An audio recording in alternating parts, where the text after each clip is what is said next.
Bonjour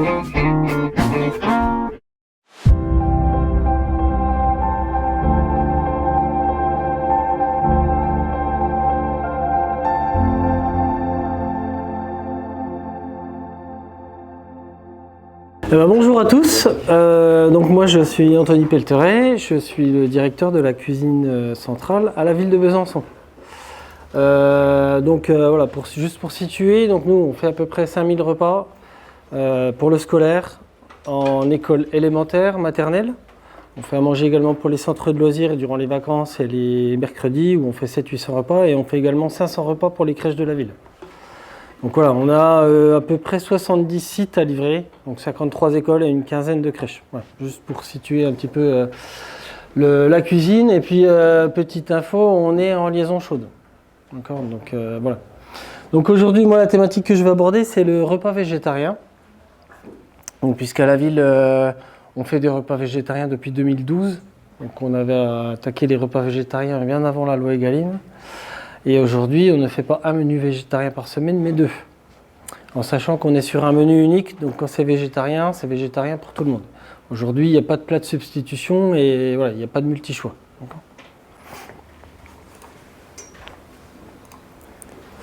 Donc je vais aborder la réglementation, la définition d'un repas végétarien, les enjeux du coup qui sont liés au repas végétarien, les freins et puis les craintes qu'on peut rencontrer. Voilà, ça ne se fait pas comme ça. Comment on peut lever ces différents freins, enfin en tout cas de mon point de vue et du point de vue de la cuisine, et puis un petit retour d'expérience sur ce que nous aujourd'hui, ce que ça induit pour nous en termes de production et de conditions de travail. Parce que ça a de fortes incidences sur nos conditions de travail également. La loi Egalim. Donc le repas végétarien a été introduit par la loi Egalim. Donc il a d'abord introduit par une expérimentation. Donc une expérimentation pour une durée de 2 ans à compter de novembre 2019. Et donc surtout en restauration collective. Et le but c'était d'introduire, voilà, doucement pour les collectivités en tout cas qui souhaitaient adhérer, pouvoir déployer le menu végétarien au sein des collectivités, en sachant que, comme ça l'a été dit ce matin, le repas végétarien n'est aujourd'hui pas intégré dans le GEMRCN. Donc voilà, il y a deux réglementations un peu qui sont un peu en opposition, parce qu'on n'a aucune référence sur les fréquences, sur les grammages qu'on doit aujourd'hui servir.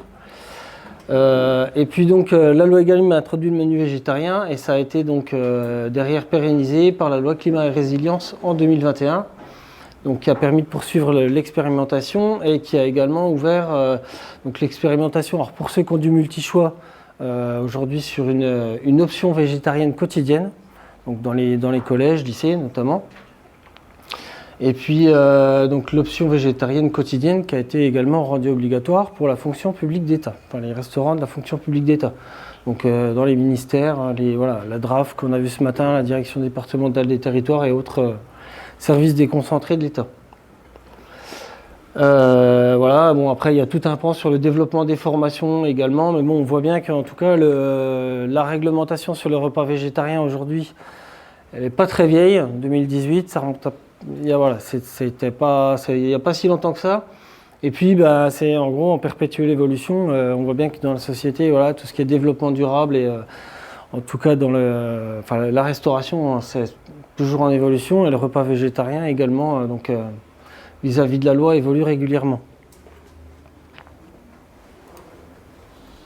Donc un repas végétarien, qu'est-ce que c'est ? Donc c'est un repas, aujourd'hui un repas végétarien, c'est un repas qui ne propose ni viande, ni poisson, ni mollusques, ni crustacés. Donc ça implique bien évidemment, alors je ne suis pas diététicien, mais ça implique bien évidemment des apports nutritionnels qui sont modifiés. Comme on le sait, les protéines sont apportées par en tout cas la composante animale bien souvent. Et du coup, pour veiller à avoir des apports nutritionnels suffisants, il faut veiller, en tout cas quand on fait un repas végétarien, à substituer du coup le fait de ne pas avoir de viande, de poisson ou de crustacés dans les menus. Donc il y a 5 grands types de repas, enfin on peut en tout cas dénombrer 5 grands types de repas végétariens. On a les plats à base d'œufs, hein, omelettes, des œufs à la florentine, qu'on peut retrouver dans la cuisine voilà, traditionnelle française. Les plats à base de fromage, où on va apporter l'apport protéique avec le fromage, donc avec l'apport de produits laitiers. Donc ça peut être une tartiflette, mais sans lardon, on va dire. Voilà, des recettes de lasagne qu'on peut développer. Derrière, on a les associations céréales légumineuses qu'on va beaucoup retrouver en fait, à l'étranger, notamment dans les cultures étrangères, hein, que ce soit en Asie, en Amérique du Sud, voilà, chili con carne, chili sin carne, en l'occurrence, on va dire. Voilà, en Asie, dans les pays du Maghreb, avec les couscous, où on va retrouver le pois chiche. On retrouve donc, voilà, le riz, le maïs. En Asie, on va retrouver les dalles de lentilles avec des associations lentilles pois chiches. Donc on a toujours une association avec une céréale et une légumineuse qui vont permettre d'apporter, en fait, qui sont des composantes qui apportent des protéines en fait, d'origine végétale et qui vont permettre de compenser en fait, les apports du fait de l'absence de la viande ou du poisson. Alors aujourd'hui, on n'a pas vraiment d'idée sur le grammage, hein. Ça reste, j'ai envie de dire, la louche. Voilà, faut apporter une quantité suffisante. En sachant que, alors nous à la ville, j'en parlerai peut-être un peu plus tard, mais donc nous on fait 2 repas végétariens et en fait on fait 4 repas par semaine en scolaire et on a tendance à retomber vite sur les mêmes recettes. Donc l'idée c'est un petit peu de développer des recettes, voilà, des recettes d'entrée à base de légumineuses. Ce qui ne se fait pas souvent. Alors voilà, on connaît la fameuse, on va dire, salade de lentilles, mais à côté de ça, on a des haricots rouges, on a des haricots blancs, voilà, il y a plein de légumineuses qui peuvent être mises en avant. Aujourd'hui, on n'a pas forcément de recul, en tout cas, sur ces recettes. Ça reste à inventer, il faut tester. Et d'autant plus quand on fait 5000 repas, on ne déploie pas une recette comme ça. Donc un repas végétarien, bien souvent chez nous, quand on fait un repas végétarien, on va faire un test en interne à la cuisine. Derrière, on le déploie en centre de loisirs pour voir le temps qu'il nous faut pour le préparer, quel est l'impact sur l'organisation de la cuisine. Donc on fait ça sur 700-800 couverts. Et une fois que la recette est bien rodée et qu'on a bien cadré en fait, notre organisation de travail, on va derrière déployer ça en scolaire. Donc voilà, ça demande du travail. Ça ne se fait pas comme ça. Derrière, on a également les plats à base de soja. Alors qu'on ne fait pas beaucoup, le soja c'est assez controversé, hein, comme vous savez.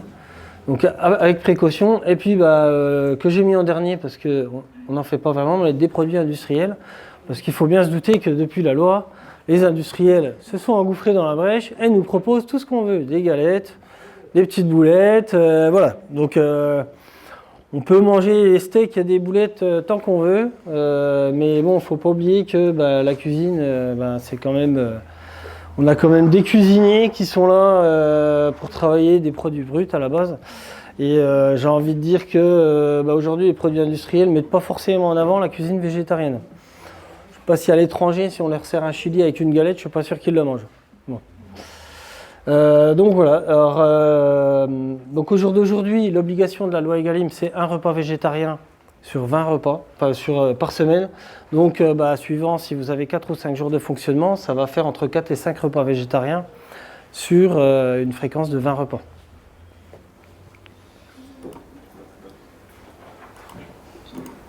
C'est pas le bon. Donc, le repas végétarien répond à différents enjeux. Alors, principalement, on peut, pour moi, mettre en avant des enjeux de santé, des enjeux environnementaux et de développement durable également, des enjeux sociaux et des enjeux de bien-être animal qui vont toucher, suivant la sensibilité des gens, plus ou moins de personnes. Donc au-delà de ces enjeux, donc en tout cas, on peut attendre plusieurs résultats de la mise en place des repas végétariens. Donc concernant la consommation de viande, on en parle beaucoup en ce moment, l'accord Mercosur avec l'Amérique latine notamment, où on importe énormément de viande. Aujourd'hui, faire moins de viande, ça permet aussi, en partie, alors je mets des guillemets, hein, parce que le repas végétarien n'est pas gratuit, hein, et c'est loin de coûter moins cher qu'un repas avec de la viande, mais ça permet en tout cas de faire moins de viande, mais souvent mieux. Voilà, acheter de la meilleure viande, du local, voilà, souvent labellisé ou bio, suivant les possibilités. Mais en tout cas, voilà, l'offre de viande en France est limitée, hein, on le voit quand on fait 5000 repas. Je veux dire, quand on achète un bourguignon, c'est pas tous les fournisseurs locaux qui peuvent nous fournir. Maintenant, si on n'en fait plus qu'une fois par semaine, c'est peut-être aussi plus simple. Et il y a plus d'offres, en tout cas, les collectivités ont plus d'offres sur la viande française que si on en faisait aujourd'hui 2 ou 3 par semaine. Donc la baisse de consommation de viande va permettre quand même de se fournir, en tout cas de se fournir un peu plus en France et en local. Et puis c'est aussi une baisse de l'élevage intensif. Et puis un petit peu un retour à des exploitations, on va dire, un peu plus artisanales. On va baisser nos besoins, donc on va revenir sur des tailles d'exploitation un peu plus, on va dire, convenables. Bien qu'en France, on n'est quand même pas de grosses exploitations. Voilà, ça reste modéré chez nous. Donc ensuite la consommation de végétaux et de coproduits. Alors, le but quand même est également de faire redécouvrir certaines céréales et certaines légumineuses qui sont aujourd'hui très peu consommées, qui étaient beaucoup consommées dans le temps, j'ai envie de dire pour des parents pour certains et grands-parents pour d'autres. Et c'est des produits avant qu'on consommait beaucoup, et puis avec la mondialisation, avec la PAC, la politique agricole commune, qu'on consomme de moins en moins. Donc c'est aussi faire redécouvrir aux enfants tous ces produits qui aujourd'hui ont été un petit peu oubliés, parce que il est bien plus facile de manger, ça plaît plus aux enfants de manger des pâtes et du riz que des lentilles ou des haricots blancs, quoi. Après, il y a la question de la digestion aussi, où les légumineuses ne se digèrent pas forcément non plus, c'est pas la meilleure digestion, mais bon. En tout cas, faire redécouvrir toutes ces céréales, alors de préférence complète ou semi-complète, la diététicienne, elle n'en a pas parlé ce matin, mais les apports, en tout cas, les apports sont beaucoup plus complets quand on prend des pâtes complètes ou semi-complètes que des pâtes blanches. Et c'est d'autant plus important dans les repas végétariens qu'il n'y a pas le côté carné avec les protéines. Et puis, ça permet, en tout cas, acheter des céréales et des légumineuses en bio. Aujourd'hui, la viande bio, le prix va exploser. Si demain, vous prenez des haricots, des lentilles bio ou autres, j'ai envie de dire le surcoût lié à la production biologique va être bien moindre. Donc, ça permet quand même de développer les apports les achats en tout cas de produits biologiques bien plus facilement, et ça a un impact moindre sur le budget alimentaire. Mais attention, je ne dis pas que ça coûte moins cher, parce que bien souvent enlever la viande qui coûte le plus cher, on va justement référencer des produits bio locaux, et ça a un prix.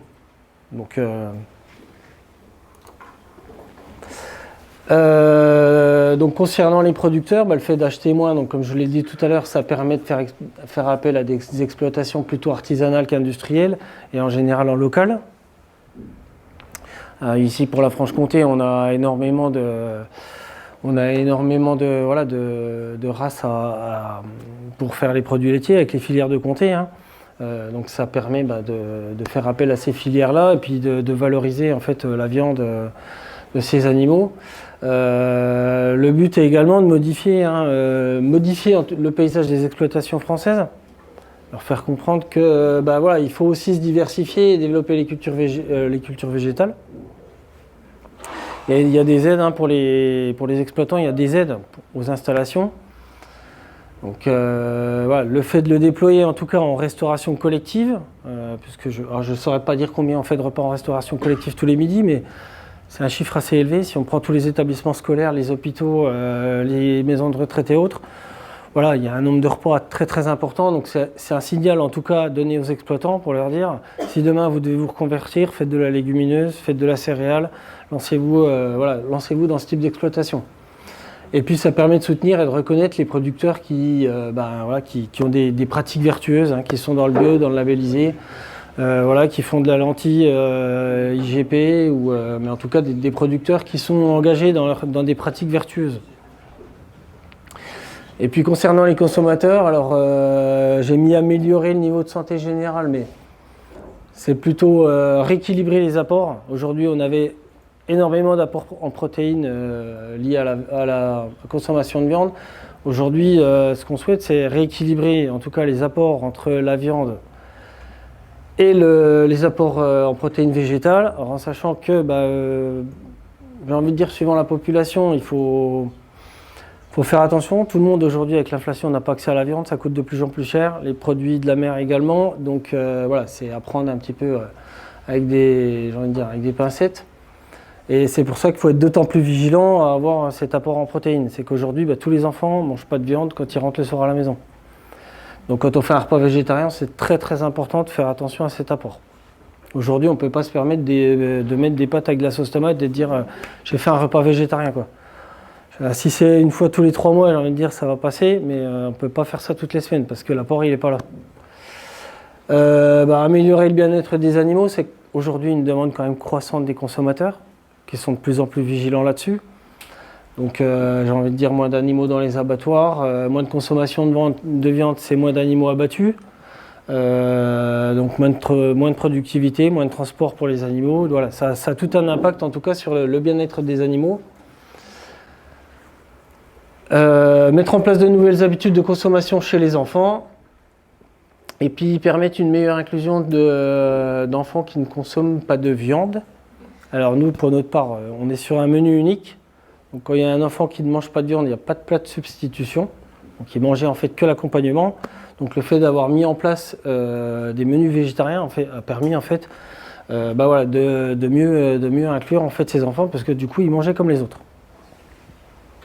Donc voilà, ça a eu quand même un effet en termes d'inclusion sociale pour certains enfants, ça a eu un effet très, très positif au niveau des restaurants scolaires. Donc voilà, le repas végétarien, en tout cas la loi Egalim et la loi Climat et Résilience, ce qu'elles mettent en jeu en fait, c'est bien de repenser la durabilité et la soutenabilité de nos modes de production en revenant à des exploitations plutôt agricoles. Et en redistribuant en fait à ces exploitations agricoles les achats des collectivités, puis en ayant un impact environnemental le plus réduit possible. Je ne sais pas si je suis clair des fois, mais alors les différents freins, les craintes à la mise en œuvre du repas végétarien. Alors pour ma part, j'ai eu l'occasion de travailler 10 ans en lycée. Au conseil régional, et puis là ça fait 4 ans que je suis à la ville de Besançon, donc j'ai eu un petit peu, on va dire, les grands adolescents, les jeunes adultes et puis les petits. Donc voilà, le repas végétarien très clairement entre un lycéen et un enfant qui est en maternelle ou en élémentaire n'a pas du tout le même impact. Sur les enfants, nous à Besançon, j'ai envie de dire, les enfants sont beaucoup plus malléables à cet âge-là. Les habitudes de consommation peuvent encore être changées, c'est beaucoup plus simple. D'autant plus qu'on est sur un menu unique, donc ils n'ont pas trop le choix, contrairement à un lycéen qui aura le choix de manger de la viande ou de prendre le menu végétarien. Alors à l'époque, ça remonte à il y a 5-6 ans maintenant, mais en lycée, quand on faisait un menu végétarien, on avait 15 à 20% de fréquentation en moins, d'autant plus que les lycées sont en ville et que les élèves peuvent sortir, contrairement à des écoles primaires où les élèves restent dans l'école. Voilà. Donc voilà, de nombreux freins en fait au repas végétarien. Déjà une méconnaissance des repas végétariens et puis des impacts positifs que ça peut avoir sur l'environnement, sur l'érosion des sols, le fait de mettre en place une rotation des cultures entre céréales, légumineuses sur les différents sols va permettre de régénérer les sols. Il y a des questions d'azote aussi, c'est assez technique, mais en tout cas sur le développement durable, ça a de forts impacts sur le développement durable. Donc il y a une méconnaissance du repas végétarien, c'est pas si vieux que ça, comme je l'ai dit tout à l'heure. Et c'est tout nouveau, on a l'habitude de manger de la viande tous les midis, tous les soirs, dans le temps, quitte à manger de la mauvaise viande, j'ai envie de dire. Et aujourd'hui, on remet en question toutes ces habitudes de consommation et toutes ces pratiques. Et donc remettre en question, quand tu as un élève à 17 ans, c'est pas forcément simple. Quand tu as un élève à 5 ans, c'est plus facile, quoi. Il est moins, en tout cas, il a moins d'habitudes de consommation déjà ancrées. Donc des habitudes de consommation qui sont difficiles à changer. La peur du gaspillage pour certaines cuisines que ça peut provoquer. Alors en effet, ça peut provoquer du gaspillage, mais j'ai envie de dire pas forcément. Le manque de formation de nos cuisiniers aux végétariens, la cuisine française, j'ai envie de dire, les standards de la cuisine française, c'est cuisiner de la viande en sauce, c'est faire des bons petits plats, du poisson avec une bonne sauce, ça c'est fini. On arrête, on fait du végétarien et qu'est-ce que je fais donc voilà, on a aujourd'hui des cuisiniers qui ne sont pas forcément formés à faire du végétarien, donc voilà, c'est toute une approche aussi sur des changements des changements de méthode de travail qui sont à revoir. Et puis j'ai envie de dire l'erreur de certains professionnels de vouloir remplacer la viande. Et c'est bien souvent là où on tombe sur des produits industriels. Puis qu'on enlève la viande, on met la galette et puis on est tranquille, on met ça dans le four, un quart d'heure et tout est prêt, quoi. Aujourd'hui, j'ai envie de dire, il ne faut pas chercher à remplacer la viande. En fait, le repas végétarien n'a pas de viande. C'est pas la peine de mettre une galette ou des boulettes. En fait, si le repas végétarien est correctement construit et puis qu'on met un œuf ou qu'on fait un gratin avec du fromage, c'est largement suffisant. Donc c'est une erreur bien souvent de chef de cuisine de vouloir remplacer la viande. Et c'est vrai que quand on a l'assiette, notamment même en tant qu'adulte, hein, nous on mange à la cuisine, donc 2 fois par semaine, voilà, maintenant on est habitué, mais quand on est passé à 2, ça nous a fait bizarre pendant quelques mois. Mais voilà, même pour nous, on a l'impression qu'il manque une composante de l'assiette, mais c'est une question d'habitude, hein, parce qu'au bout de 6 mois, on est passé à autre chose et en fait, voilà, ça rentre dans nos habitudes, quoi. Le rejet du végétarisme, voilà, la sensation de se faire imposer un menu. Hein. Alors aujourd'hui de moins en moins, mais au début de la mise en œuvre, voilà, il y a des convives qui avaient l'impression qu'on leur imposait de manger du végétarien, alors que le but n'était pas là. Le but était vraiment de leur donner de nouvelles habitudes de consommation. Et puis, voilà, remise en question des méthodes de production, les légumineuses, ça demande un temps de trempage, ou alors sinon on fait de la boîte. Donc si on veut rester sur du produit brut, faut détendre rinçage, faut du trempage, rinçage de certaines céréales, le quinoa, on en a en local, mais il y a de la saponine, il faut le rincer, sinon ça a un goût de vieux grenier. Voilà, donc il y a des fois les outils de production ne sont pas forcément équipés. Donc ça ne correspond pas à nos besoins. Alors une petite cuisine qui fait 200-250 repas pourra dire rincer son quinoa, mais une grosse cuisine qui fait 5000, ça va lui prendre du temps, de la manipulation, de la pénibilité pour les agents, ça va être plus compliqué. Donc suivant le type de cuisine, ça peut être compliqué de travailler certains produits. Mais en tout cas, ça remet en question notre façon de travailler le produit et donc voilà, ça permet aussi de se remettre en question, donc c'est très bien.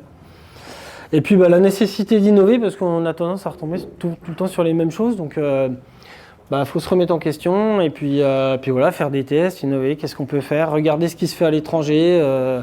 Voilà, il y a plein d'idées à prendre un petit peu partout, quoi. Les collègues aussi. Chacun fait ça dans son coin, mais des fois on appelle les collègues et moi j'ai monté une recette, c'est super, ça fonctionne et puis voilà, c'est génial, ça nous fait une recette de plus, quoi. Alors, en fait, il y a eu une évaluation du repas végétarien qui a été faite en septembre 2021. Tout à l'heure, je parlais du gaspillage alimentaire. Donc, il faut savoir que l'évaluation conclut qu'il n'y a pas de gaspillage supplémentaire lié au repas végétarien. Alors, à Besançon, depuis qu'on a mis le 2e repas végétarien, on n'a pas refait de pesée. Donc, je ne saurais pas vous donner de chiffres précis aujourd'hui. Mais en tout cas, l'évaluation, suite aux 2 ans d'expérimentation qu'a ouvert la loi Egalim, a conclu qu'il n'y avait pas en fait de gaspillage alimentaire, ou en tout cas que c'était très modéré. Donc il n'y a pas forcément de gaspillage alimentaire lié à la mise en œuvre du repas végétarien. Voilà.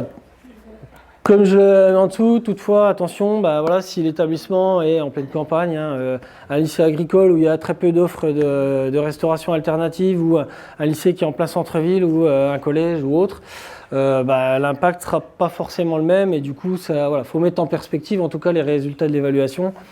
On peut avoir des baisses de fréquentation quand même sur certains plats qui ne sont pas forcément appréciés. Voilà, donc c'est à mettre en tout cas à mettre en relief par rapport à son établissement, quoi. Est-ce qu'on a du multi-choix, pas de multi-choix? Voilà, il y a plein de choses en tout cas qui sont à prendre en compte là-dedans. Alors, les solutions. Aujourd'hui, il existe des soutiens financiers, il faut le savoir. Donc déjà pour les exploitations agricoles, il y a certains soutiens financiers qui sont mis en œuvre voilà, pour investir dans des équipements notamment, par l'Europe. Et puis pour les exploitants de restauration, donc il faut savoir qu'il y a des aides financières qui sont mises en œuvre pour l'achat de produits bio et de produits sous signe de qualité. Donc pour ceux qui connaissent, c'est le dispositif France Agrimaire. Ça marche sur les fruits, ça marche sur les produits laitiers, les légumes. Voilà, donc nous, Quand on fait de la salade verte, par exemple, on l'achète en bio et puis ça permet d'avoir une subvention, un produit laitier également, voilà, tous nos fruits bio, IGP ou autres.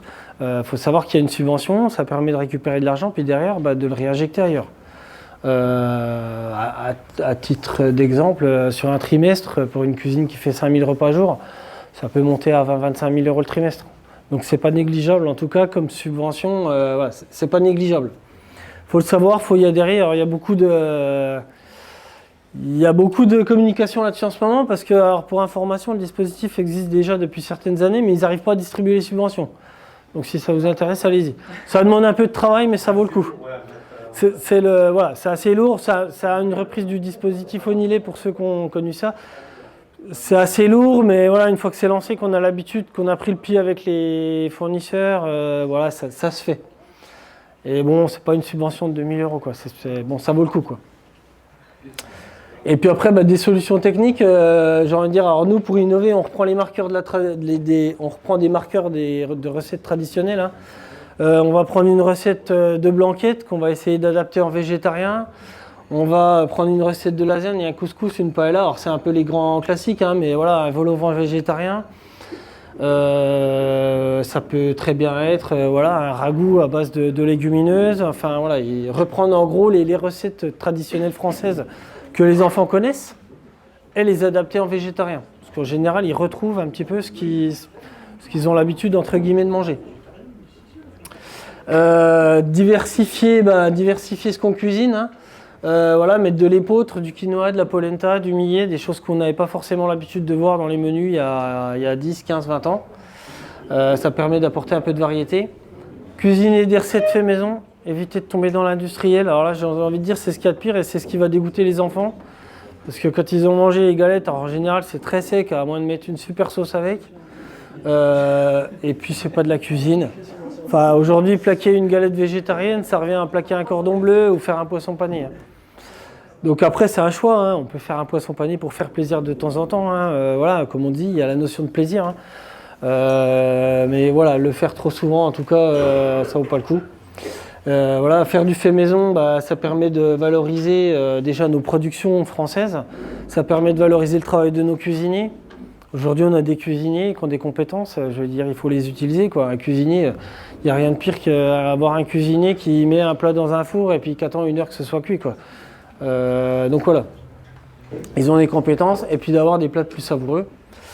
Un développement des formations à la cuisine végétarienne, aujourd'hui, ça se développe bien maintenant, hein. Il y a pas mal de formations qui voient le jour.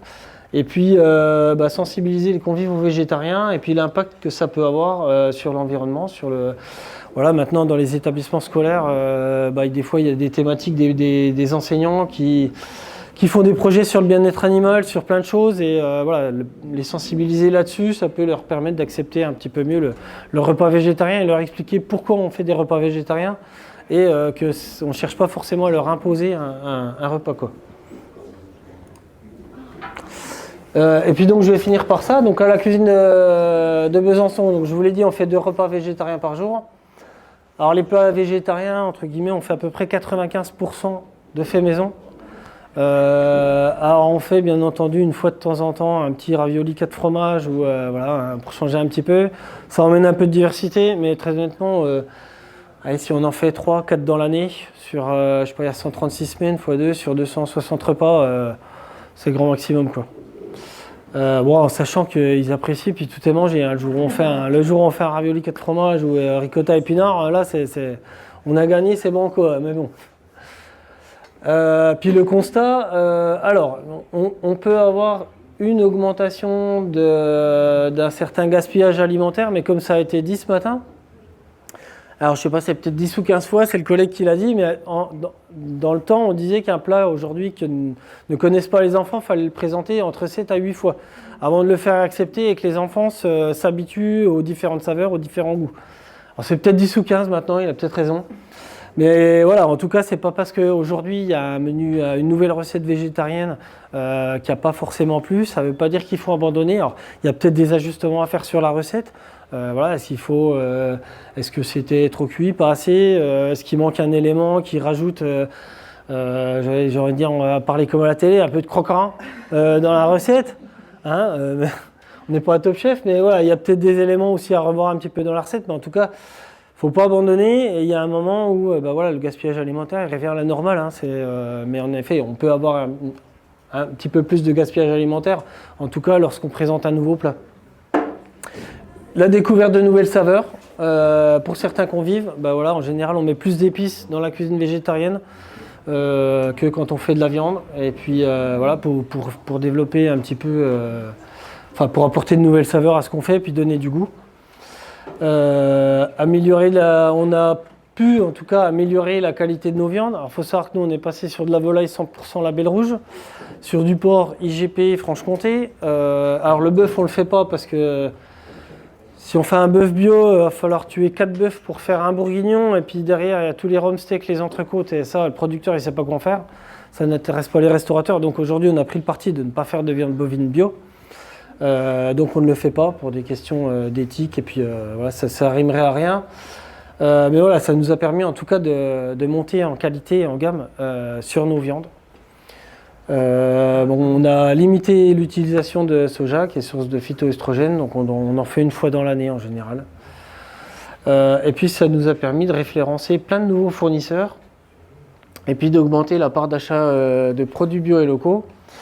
En sachant que en Bourgogne, il y a énormément de producteurs de céréales et de légumineuses. Aujourd'hui, vous pouvez acheter des pâtes semi-complètes en Haute-Saône. Il y a des producteurs à Torp, à côté de Besançon. Aujourd'hui, les producteurs se lancent, ils n'ont plus peur. Ils n'ont plus peur de travailler avec les collectivités. Et voilà, on a pu en tout cas référencer énormément de producteurs bio locaux. Et en tout cas, relocaliser une bonne partie de nos achats. Ce qui n'était pas forcément, voilà, quand on fait du poisson, il ne vient pas d'ici. Hein. Donc on a diminué les fréquences de poissons et puis par ailleurs on achète plus de bio local. Donc voilà, ça a été en tout cas ça a été très bien pour nous et puis ça nous a permis d'atteindre les objectifs de la loi Egalim et puis de diversifier également nos achats en bio parce que 50% de bio, si vous achetez que de la viande, on va l'atteindre facilement. Maintenant, si vous voulez faire du bio en produits laitiers, en épicerie, un petit peu sur la viande, sur les légumes et sur la viande, ce qu'il faudrait faire, c'est acheter un petit peu de tout et avoir en gros des achats de produits bio équilibrés. Voilà, le fait de faire du végétarien permet en tout cas de développer ces achats bio locaux et puis de développer ces achats sur l'épicerie bio en tout cas. Et je crois que j'ai fini. Donc un bilan plutôt positif. Qui a permis également à la cuisine qui a ouvert en 2012, donc au bout de 10 ans, le fait de remettre un deuxième a permis à chacun de se remettre en question, de tester et puis d'apporter une nouvelle dynamique en cuisine. Des compétences pour les cuisiniers qui ont évolué. Et puis voilà, le repas végétarien, il y a peu de recettes, on n'a pas l'habitude, donc c'est là aussi où on peut se servir de leurs compétences et puis leur formation, ça donne du sens à leur formation de cuisinier. Et puis voilà, une recherche constante de nouvelles recettes pour 5000 repas. Donc voilà, ça fait vivre la cuisine. Donc, franchement, c'est formidable. Un bourguignon, on sait faire. Voilà, une paella, on sait faire. Le végétarien, on ne sait pas. Donc on se pose plein de questions. Et puis ça permet d'avancer en tout cas sur beaucoup de choses, quoi. Voilà. Donc si vous avez des questions. Oui. Est-ce que vous avez interrogé les gamins? Est-ce que vous avez un retour des gamins sur ce qu'ils en pensent, etc. Alors en effet, nous on a une enquête de satisfaction quotidienne. Comme le collègue, en fait nous on a un bon de livraison, on a une enquête de satisfaction au dos. Où les agents vont nous faire un retour, sur la qualité de ce qui a été servi, sur l'entrée, le plat, l'étage dessert, sur la quantité. Et on a un retour. Alors après, la difficulté, c'est qu'aujourd'hui, on a 53 restaurants, 53 restaurants scolaires, 15 crèches. Et je ne vous cache pas qu'en fonction de l'emplacement du restaurant, vous pouvez avoir 3 écoles qui vous disent « c'était génial, les gamins ont adoré ». Puis vous pouvez avoir 2 autres écoles à l'opposé de la ville qui vous disent le menu n'a pas été apprécié. Donc c'est compliqué de modifier les recettes. Maintenant, si on a 10 restaurants sur 50 déjà qui nous font un retour que le plat n'a pas été apprécié, on va se questionner, on va aller fouiller. Si on en a qu'un ou deux qui le mettent, on va passer un petit coup de téléphone, mais voilà, mais en effet, on a un retour régulier là-dessus. Et puis en fait, alors tous les jours, donc nos cuisiniers en fait consomment ce qu'on a produit. Tous les jours, les cuisiniers mangent le menu du jour. Et en fait, après le repas, nos 5 chefs d'atelier, nos 5 chefs de partie, avec le chef de cuisine et le second, vont se retrouver et vont faire entre guillemets une autocritique du menu. Voilà, il y avait trop d'ail, c'est pas assez assaisonné, la texture ça va pas. Alors après, on a un palais d'adultes, hein, on n'a pas un palais d'enfants, mais en tout cas, ça va permettre de faire évoluer les recettes déjà dans un premier temps. Et puis de se remettre en question voilà, sur une recette et de dire non mais là ça va pas, c'était trop cuit, faut revoir notre mode de production, ce produit-là ça va pas, enfin voilà, faut revoir notre assaisonnement, la sauce est trop liquide, voilà, ça va permettre de se remettre en question continuellement et puis de revoir un petit peu notre façon de faire. Je pense que dans certaines restaurations scolaires, ceux qui cuisinent ne mangent pas ce qu'ils font. Réellement, parce qu'en cuisine traditionnelle, il y a déjà des... Enfin, moi, je mange de temps en temps à la cantine parce que je fais de l'encadrement du concert bénévole. Déjà, sur la cuisine traditionnelle, c'est quand même... la sauce a pas de goût, rien n'a du goût, c'est de l'eau. Alors en végétarien, j'ai jamais eu l'occasion de manger végétarien, mais j'ai le retour de mes filles. Elles me disent c'est de l'imitation de ce qu'on connaît en viande, mais c'est en texture, en goût. C'est affreux. Donc je pense que ceux qui cuisinent ou qui décident des menus, ils mangent jamais ce qu'ils ont décidé de faire. C'est possible. Après, voilà, c'est pour ça qu'aujourd'hui, comme je l'ai dit tout à l'heure, il faut utiliser des épices, il faut donner du goût en fait à ce qu'on fait. Voilà, demain, vous faites une courgette, je veux dire, c'est plein d'eau, quoi. Donc en fait, il faut se remettre en question et en effet, on n'a pas ces marqueurs avec faire revenir sa viande, déglacer, avoir des sucres, faire une bonne sauce. Tout ça, il n'y a pas, quoi.